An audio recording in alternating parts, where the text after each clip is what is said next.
లగి ఏమైంది కథం ఢిల్లీకి పోయా సమస్య ఢిల్లీ కాంగ్రెస్ హైకమాండ్ దగ్గరికి వెళ్ళి ఏమి తీసుకోవాలో తీసుకున్నారు కథం కథం దుకాణం బంద్ ఇక మళ్ళీ అరెస్ట్ చేస్తోటి ఇక నాకు తెలిసేది ఏరియా అయిపోయింది ఇక కథం కేసు మళ్ళీ రేపు కొత్త ఇష్యూ స్టార్ట్ చేస్తారు ఇక ఇష్యూ లగేజ్ మళ్ళీ రేపు మీరు క్వశ్చన్ అడగారు ఇక మళ్ళీ రేపు కొత్త ఇష్యూ వస్తుంది ఇక చూడు అన్నారు కదా ఢిల్లీకి ఏది పోయినా వేరే వాళ్ళు కలిసిరు కేసీఆర్ అంటే ఫామ్ హౌస్ అటు చూసుంటాడా అన్న కాంగ్రెస్ హైకమాండ్ కలిసిరు అయిపోయా ఇప్పుడు నేను దీనికి ఉదాహరణ ఎప్పుడు వస్తా మీకు కాళేశ్వరం అరెస్ట్ అన్నారు ప్రభుత్వం ఏర్పడనే ఏమైందన్న కాళేశ్వరం అయిపోయిందా పండి ఎవరు అరెస్ట్ చేసిరా స్కామ్ అన్నారు ఏమైంది ఎదురు కేసీఆర్ రేపు లోపడేస్తారన్నారు కథం పోయింది ఢిల్లీ పోయిన కలిసి కేసీఆర్ క్లోజ్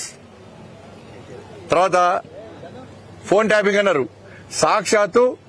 రాధాకిషన్ రావు పేరున్నాయి కదా రాధాకిషన్ రావు ఆయన స్టేట్మెంట్ అయిపోయింది ఆయన వాంగ్మూలంలో ఇచ్చిండు నేను కేసీఆర్ చెప్తేనే ఫోన్ ట్యాపింగ్ చేస్తా అని చెప్పి క్లియర్ గా వాంగ్మూలంలోనే చెప్పాడు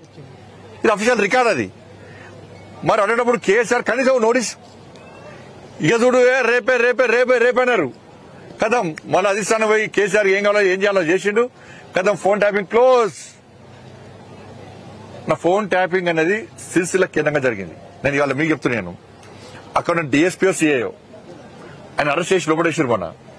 ఆయన సిరిసిల్ల కేంద్రంగా ఫోన్ ట్యాపింగ్ జరిగిందంటే సిరిసిల్ల కేంద్రంగా కేసీఆర్ కొడుకు ప్రమేయం లేకుండా కేసీఆర్ కొడుకు తెలియకుండా సిరిసిల్ల నుంచి అంత పెద్ద మిషనరీ పెట్టి ఫోన్ ట్యాపింగ్ జరిగే ఆస్కారం ఉందా ఫోన్ ట్యాపింగ్ కేసీఆర్ కొడుకు తెలియకుండా జరిగే ఆస్కారం ఉందా ఇది నేను పేపర్లో చూసిన నేను మీడియాలో చూసిన సిరిసిల్ల నుంచి ఒక అధికారిని సిఐను డిఎస్పీని అరెస్ట్ చేసి లోపడేసారు ఆయన ఎక్కడ సిరిసిల్ల ఎక్కడి నుంచి ఫోన్ ట్యాపింగ్ చేసిండు సిరిసిల్ల నుంచి చేసిండు సిరిసిల్ల ఎమ్మెల్యే ఎవరు సిరిసిల్ల మంత్రి ఎవరు ఈ రాష్ట్రాన్ని ఏలింది ఆయన కదా నామకే వస్తే కేసీఆర్ ముఖ్యమంత్రి నిజమైన ముఖ్యమంత్రి అప్పుడు ఎవరు ఇప్పుడు ముఖ్యమంత్రి ఆయనే కేసీఆర్ కొడుకు ఆయన జరగకుండా జరిగిందా ఫోన్ ట్యాపింగ్ అనేది అయిపోయిందా ఫోన్ ట్యాపింగ్ కదా కేసు క్లోజ్ ధరణి అన్నారు ధరతో మొత్తం భూమి అమ్ముకున్నారు మొత్తం ఆధారం అని చెప్పి నేను చెప్పింది కాదు మీరు చెప్పి మీడియా చెప్పింది కదా ఎవరు చెప్పింది సాక్షాత్తు దీపావళి ముందు బాంబు వెళ్తుంది దీపావళి కంటే ముందు వెళ్తుంది దీపావళి తర్వాత ఆటం బాంబు కాదు సుత్తి బాంబు కూడా వెళ్ళలే చేరు పడ కూడా వెళ్ళలే పోయి దీపావళి పోయి సంక్రాంతి వస్తుంది మళ్ళీ కార్తీక పౌర్ణమి పోయింది సంక్రాంతి వస్తుంది మళ్ళీ ఏం వెళ్తాయో ఏమైంది ధరణి పోయింది పోయిన తర్వాత మళ్ళీ చేశారు అదేంటి ఈ ఫార్ములా కార్ రేస్ 50 కోట్ల రూపాయలు మొత్తం స్కామ్ జరిగింది రేప్ అరెస్ట్ అన్నారు కథం అది క్లోజ్ అది కూడా అడిగెక్కింది ఇది అయిపోయిందా జన్వాడ ఫామ్ హౌస్ కేసు ఏం పేరు ఉండే విజయ్ ఆయన వర్కొచ్చారు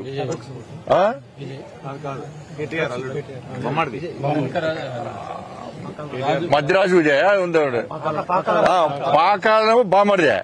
బామర్ దొరికిపోయింది ఇంకా దొరికిండు ఇచ్చిపెట్టిర్రు వీళ్ళు ఇప్పుడు పట్టుకుంటాం కాదు పట్టుకున్న ఇచ్చిపెట్టిరు వీళ్ళు ఇప్పుడు దానిలో ఏం చేశారు 2 రోజులు మీరు టీవీలో అంత అన్న మమ్మల్ని పిచ్చోళ్ళు చెప్తున్నారు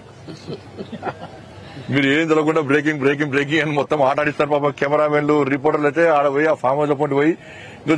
చూడు అని నూకేసినా కింద పడేసినా మీద పడేసినా ఇంకా చూడు ఆయన కనిపించింది ఆయన దొరికిన పెట్టిర్రు ఈ అరెస్ట్ అది ఎక్కింది ఎట్లా పోయింది అది మళ్ళీ ఢిల్లీ పోయిండు